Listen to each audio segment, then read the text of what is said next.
This is the phoenix mind, where the fire refines, break the chains and rise to shine. Rise stronger, lead with heart, every end a brand new start. With Lisa Manzo, we transform, we ignite.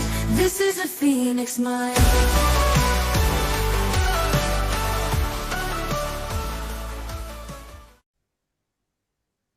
Hey, welcome to the Phoenix Mind podcast. I'm your host, Lisa Manzo, and today my special guest is Ted Neill, and I'm going to read you his bio so you can learn all about him.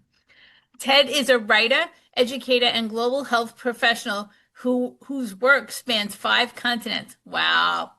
His writing has appeared in the Washington Post, Recovery Today, and across multiple genres, from award-winning fiction to deep personal memoirs. Ted's books explore the themes of trauma, justice, inclusion, and healing, drawing on his lived experience as a survivor and humanitarian. He is the recipient of the Martin Luther King Jr. Torch of Peace Award and the author of the upcoming nonfiction series, My Name is Ted, and I'm a Racist, which examines race, politics, and spirituality through a personal lens. Welcome, Ted. Thank you so much for being here. Thanks for having me. So tell the audience why you do. I know why you do what you do, but tell them why you do what you do. What happened? Oh gosh, how far back should I go? Just the I mean, highlights I or the lowlights, as you might want to call it. well, I think I was always drawn to helping professions, and I think that was influenced by having a mother who was a nurse and a father who my dad, and the whole time I've known him in my lifetime, has been a lawyer, but before that he was a Catholic priest, and left the priesthood. That's a whole story of itself. But I had these two models of folks who were very helping, as well as social justice oriented. And I think that was just kind of in my DNA growing up. So, my first idea was to be a journalist right out of college. And I was covering a lot of stories about HIV/AIDS. It was around 2000 I graduated. The HIV/AIDS epidemic was still kind of at its height. And that led me to sub-Saharan Africa, where I really was focusing on the plight of children affected by the pandemic. And I kind of looked around and realized that the people I really saw making the biggest difference were actually people who had degrees in public health. And so that kind of, I stepped away from the journalist pursuit, also recognizing I wasn't a very good journalist. I'm a good storyteller, but I'm not a good journalist. Like, I couldn't stay objective. And so I really worked in public health, global health for many years, writing on the side. And, writing was a hobby. But by 2017, as I started to publish independently, and that route became open, writing actually was able to become my full-time job, and still using that as a avenue of talking about the things that I cared about, health disparities, social justice, racial justice. And so in many ways, I'm still doing the same work. I just put on different hats doing it. Okay, and then you've had some trauma you've overcome, and I always find that our trauma is what helps us help other people. Um, you want to speak a little bit about your trauma that you've overcome? Because, people, the whole idea of the podcast is I want people to know that they can get past it too. Absolutely. And for me, I really wanted to embed myself with what was going on in sub-Saharan Africa. Like I said, affecting children. And I think I had going back to how trauma affects us, I think I had a soft spot in my heart for kids who had lost their parents. My mom had breast cancer when I was 3. And I'm blessed that she was a survivor, but I think I never really shook that shadow, that fear of what it could be like to lose a parent. And so I think that's why I was drawn to these children who had lost their parents to HIV and then also had HIV themselves. And so I was living in an orphanage to get close to the story, and I was there for 2 years. And that's when I started kind of stepping away from the writing piece because I felt like, in a way, I was kind of being a parasite. And like, really, these kids don't need someone to write about them. They need a teacher, they need a friend, they need parents. And so I kind of felt myself drawn into that role. But as you can imagine, 2 years in an orphanage where kids have HIV/AIDS, you're going to bury a lot of kids. And at the time I started there, we were losing 2 to 3 kids a month. The we turned a corner because we were able to get antiretroviral treatment at that time, which was becoming more widely available thanks to generics. And we went from losing 2 to 3 kids a year, sorry, a month to 2 to 3 kids a year. But still, you bury enough kids that you taught to talk, you taught how to walk, that you taught how to count, that you served as their hospice nurse, and you're left with some. I would argue, I would go as far as saying some big T trauma. And as it turns out, as I went into my work of global health, war zones, refugee camps, urban slums, not the best place to process your trauma. And so by 2012, it really caught up with me, and I loved the job I was doing. I was working for CARE. I was also working in partnership with Save the Children, but 2008 hit, and a lot of support for nonprofits diminished. And by 2012, a lot of the grants that I was on had run out and had not been replaced, and I ended up laid off. And that combined with all the trauma I had been running from for really 10 years caught up with me and led me to be suicidal, definitely clinically depressed, and had to be hospitalized. And what I often tell people, and this I think goes along with the theme of your podcast, it was the best, worst thing that ever happened to me because it gave me that that opportunity to sit down, process, rewire, and pull the lessons that would become strengths moving forward in my life from that, literally from that breakdown. And so here's always did you ask for help? Did you, and how was that? Was it hard to ask for help?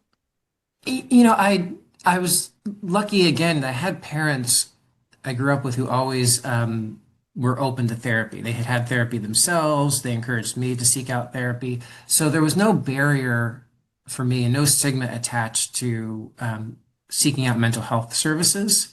And also, I saw, one of the things that I struggled with and was a big focus of my work in global health was as we were improving health services in developing countries, whether sub-Saharan Africa or places I worked in Asia, with a focus on children as my focus was, we were starting to find good ways to meet the physical needs of these children.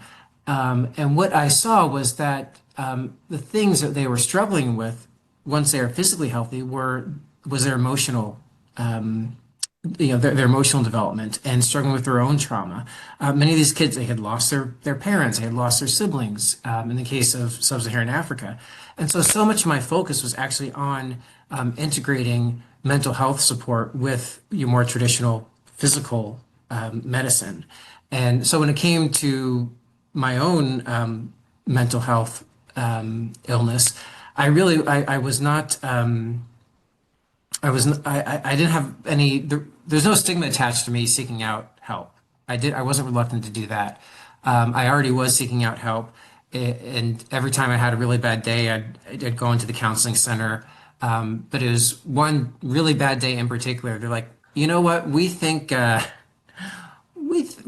need to go somewhere where you can be safe for a time. And at that point, I was like, you know what? I know what you're talking about, and I think I do need to be hospitalized. And I was like, yeah, it's time. Well, it's you're lucky enough that you had people in your life that could see it and were actually able to broach the subject for you, and you were open to seeing it. That's wonderful that you were able to get help. I feel And lucky for it. what? I feel lucky for it. Saved my Yeah. life. And What happens after you get help? Because sometimes we rarely get to talk about after we heal the trauma, right? And on your paper that you wrote when you to be on the podcast, you said, I really get asked about the years after the big breakthroughs when the real work of healing began. Let's talk about that. What does that mean to you? Well, I had an experience when I was hospitalized that I did not expect. And again, my formative years as a kid had prepared me for this. My grandfather was an alcoholic in recovery. So I knew that AA and the recovery community had played an important role in him getting sober. So suddenly I'm in the psychiatric hospital, and the people I'm hospitalized with, a little over 50% of them were there for dual diagnosis, not just for psychiatric issues, but also for drug abuse or alcohol abuse. And a lot of people would come in from the community to help them who were from the recovery community themselves, people who had clean and sober time. And there's a lot of time I had downtime in the hospital, and I decided just to go and sit in one of these AA meetings. And oh my gosh, there was hope, and there was laughter in those rooms. And I thought to myself, wow, if this program, whatever they're doing in here, can help these folks get past their addiction and live with it, maybe it can help me with my depression. And so I picked up, I started grabbing all of AA's literature, and I realized that only the first step was really about alcoholism. The rest of the 12 steps were about, it was about spiritual growth. And in some ways, I thought it was kind of like cognitive behavioral therapy before they had a name for it. And so those tools moving forward allowed me to really focus on rebuilding the framework that I saw life through, rebuilding that lens, and rebuilding the way I saw myself, rebuilding the way I saw community. And it has guided my way forward in 13 years since. And I have such a better life for it. Yeah, that's beautiful. And it's so funny what you said because I'm sober 7 years now, right? And there is laughter in the recovery rooms because when somebody gets up there and tells their story, me included, you're telling the story of what you were thinking at that time, right? And we were all laughing because we know that's not reality because our mind was playing a trick on us and we're thinking, oh, I'm all alone. Nobody's ever felt this before. I'm by myself. And you're telling your story and you're in a room full of people that know exactly how you feel. So there's laughter in the room and the stories because and there's sadness too. There's both sides of the spectrum. And which is so wonderful because you can watch somebody get up there and tell their story. And like, so when I first was in the rooms, right, and I would just sit there and listen, and somebody would say they have 10 years sober or they got 5 years sober. I'm like, I just want to get through today. I just want to get through today sober. And now here it is, it's 7.5 years later. And I love to go to meetings because I go to meetings for the person that's behind me.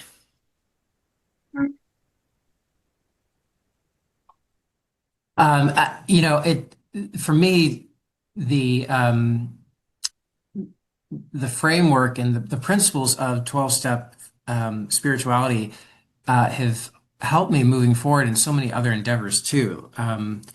Because I thought that the hardest thing I'd have to get through was just having lived at the orphanage and buried kids I loved. But life doesn't work that way. Life still gets lifey, and I found that the tools that community gave me helped me in my social activism. They helped me as I moved forward and did more social justice work, as I did racial justice work, and even later, the uh, the young adults that had graduated from that orphanage or grown out of it, I kept in touch with them, and in 2020, they contacted me as looking for an ally because they disclosed to me that they had experienced many of them experienced sexual abuse in the years after I left, and no one was listening to their story. And I never would have been able to get through that investigation had I not had the principles that I learned from the recovery community. So it just it was kind of the gift that kept on giving.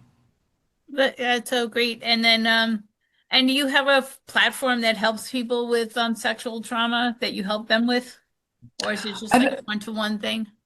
I don't know if I'd say I have a platform. What developed out of that investigation was, I mean, it turned into a 3.5 year investigation, and really the first year or so was just trying to collect the stories, collect the evidence, and and convince the board of directors that there actually had been a problem that had been covered up. And and then after that, it was kind of documenting, and I worked with the Washington Post.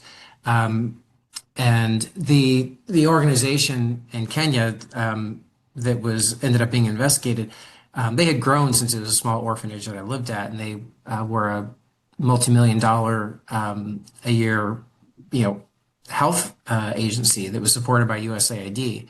So because it was taxpayer money, and these were even though they're crimes overseas, at an organization supported with American dollars, the FBI was involved too. So it really became quite an extensive investigation, and I ended up writing a book about it. And so that book has been kind of the closest thing I have to a platform of kind of telling the kids stories, and also kind of a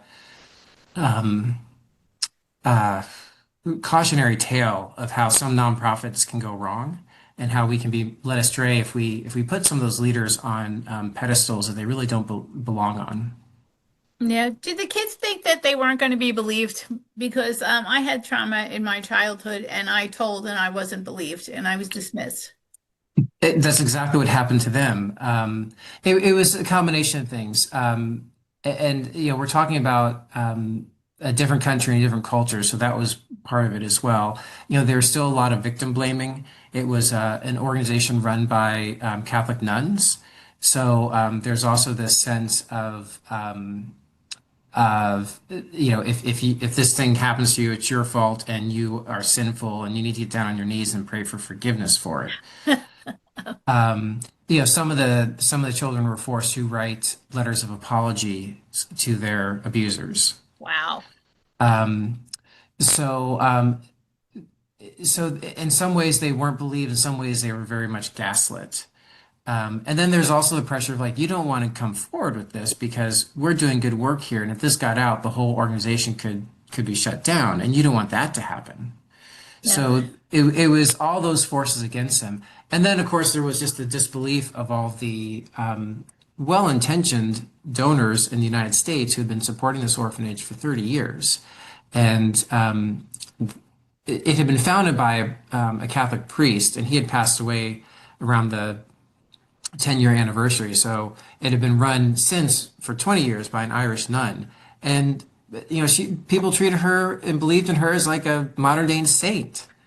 And you know, so when I come around saying that you know, she's been covering up 20 years of sexual abuse, no one wanted to believe me.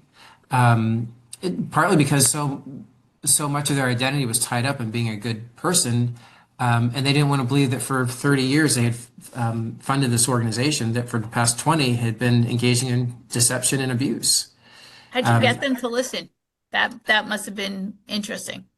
Um, well, the problem is they didn't. Okay. And that's why I eventually had to go to the Post and turn them into USAID, because USAID had been funding them, and then they instigated a investigation with federal authorities. And once you had some professional investigators in there, and also the threat of public exposure from the Post, the board members couldn't deny what the agents were finding in their interviews and in their audits. And and at that point, you know, I was not their problem anymore. They're, Right. um, and you know, it took them 4 years, but eventually came around, did the right thing, and started supporting the survivors. But you know, they did just about everything else wrong before they would do that. Basically, you had to force their hand. Yeah, had to force their hand and had to take away other options from them. Right. Um, but and I talk about the work I did, but really so much of it was, so much credit goes to these young people who came forward with their stories and were willing to tell them. Um, and for they're the real heroes of it. Oh, they are the real heroes because they spoke their truth, and they with your help they were somebody heard them, which is beautiful. And I bet they helped the other kids behind them now. Is that what happened? That was absolutely one of their motivations. And that's one of the things I admire them so much for is, many of them said, there's kids at that orphanage right now, and I don't want what happened to me to happen to them. Right. And I mean, that was downright inspirational to me. I'm like, I'll do everything I can to help you. I see where you're coming from. And just in my own experience with depression, with hospitalization, with suicidality, these were a lot of things that survivors were experiencing. And so that allowed me to come alongside them and validate their feelings, and to some extent help break the stigma that they were feeling because of their emotions and the isolation that they were experiencing. So again, my own hospitalization, my own struggle with mental illness became a tool for me to help these young people. That's such that, and that's what happens, right? We've experienced trauma and then we use it to help other people because we want to help them through it because we made it to the other side, right? Absolutely. And for me, it helped give shape to what I had gone through and help give purpose to it. I could look back and like, okay, I went through all this because in a way it was preparing me to help them get through it. Right. And that's basically what I look at for my trauma, my own trauma, because that's why we're here, right? Because I've experienced trauma, maybe not to the depth of those children, but I've still experienced it. And here I am helping others, right? Yeah, showing up for the people behind you. That's right. I like that. Showing up for the people behind me. And that's something, from the recovery rooms when I was first in there, I was like, I just need to be here. And now I just need to be here to give the people behind me the hope that they can get to the other side and find joy in sobriety or in recovery, whatever they're doing. So, what is what's it? I have two more questions for you. How can somebody get in touch with you when they want to learn more from you? And tell us the name of your book so that they know, for those that are more interested and want to learn about that as well. Sure. Well, you can find me on Instagram, TikTok, and Facebook. The real author Ted Neill on Instagram, and just Ted Neill author on Facebook. Ted Neill writes on TikTok. I post to them all. I'm on most of them, but I seem to get my most interaction on Instagram. So I do check my DMs. Um, and the names of my books. Well, this year I've published recently published that series you mentioned in the beginning. My name is Ted, and I'm a racist, which applies 12-step principles to the work of kind of confronting our internal biases, but also those of us who do feel that we're on the right side of history. There are ways that I believe that, just using myself as an example, I have sometimes gotten away from my own principles of humility and inclusion when I'm wrapped up in my own sanctimony. And so as you get through that series of My Name is Ted and I'm a Racist, I also start tackling, the pitfalls we might have on the progressive left as well. Because not all the problems in the world are attributable to the other side. And then, of course, the book on the investigation in Kenya published this year too, and that's called 20 Years of Unraveling. And that really was kind of a follow-up to the book I wrote about my time at the orphanage, and that one was called 2 Years of Wonder. So they kind of are, I guess they're a bit of a series now, although it was a follow-up I never thought I'd be writing. I hadn't planned it, but when it was taking a really long time to get the stories out and get the post story published, I started putting together the book because I felt like I had an obligation to the survivors, help get their stories out. That's beautiful. So, what's one tool that you learned when you were in your rising from the ashes on your lowest point that helped you keep going that you can share with the audience? Yeah, well, I think some of the things I took from my friends in the recovery community was the importance of community and the importance of gratitude. Those things have really gotten me through, practicing gratitude every single day because it changed my perspective on myself. And also community because there are going to be times where I still lose perspective on myself and on my life, and I need my friends and community to help me through those times. And I think one of the wonderful things that the recovery community gets right is that you're always building community, and you have it in place before you need it. So like even when you're doing well, you're still going to meetings, you're still doing service work. And that becomes kind of an insurance against times when you're inevitably, when life gets lifey and you're going to need help. So I think those are the tools that have I probably rely on the most. Well, thanks for being my guest, Ted. It was really great having you. You told a great story for helping those children. That's powerful to be able to stand up for children because they need advocates. Well, thanks so much. It's been an absolute pleasure. Thanks. And I'm Lisa Manzo, host of the Phoenix Mind podcast, and I'll see you on the next episode. This is the Phoenix Mind, where the fire finds. Together we rise, transform our lives. So subscribe, share the